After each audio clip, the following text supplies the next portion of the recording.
ഒരു കാരണമില്ലെങ്കിലും ആരാധിക്കുന്നവരാണ് നമ്മൾ. ഒരു കാരണമില്ല, ഞായറാഴ്ച എന്നുള്ള ഒരൊറ്റ കാരണം കൊണ്ട് പള്ളി വന്ന് ആരാധിക്കുന്നവരുണ്ട്. ഇല്ല പാസ്റ്ററെ? ഉണ്ടെന്ന്.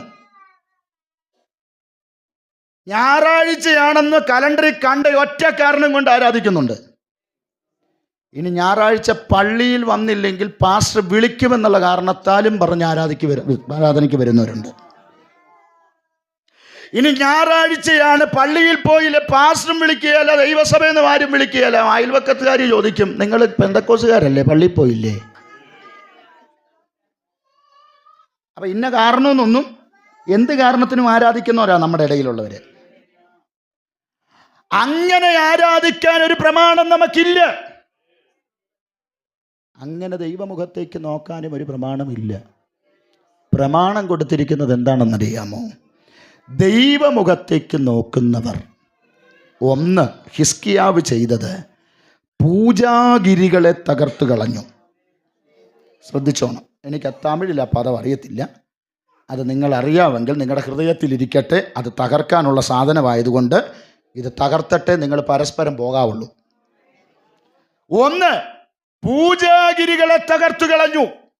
രണ്ട്, അശേര പ്രതിഷ്ഠകളെ വെട്ടിമുറിച്ചു കളഞ്ഞു.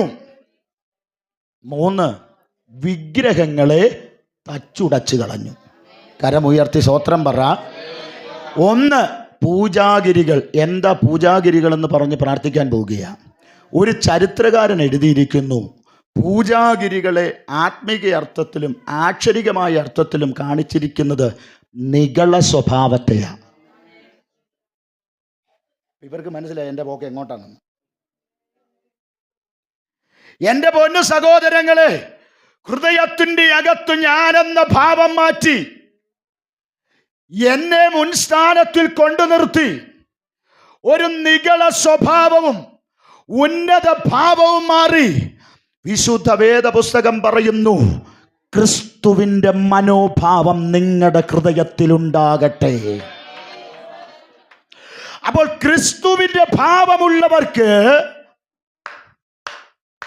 ദൈവമുഖത്തേക്ക് നോക്കാൻ അനുവാദമുണ്ട്.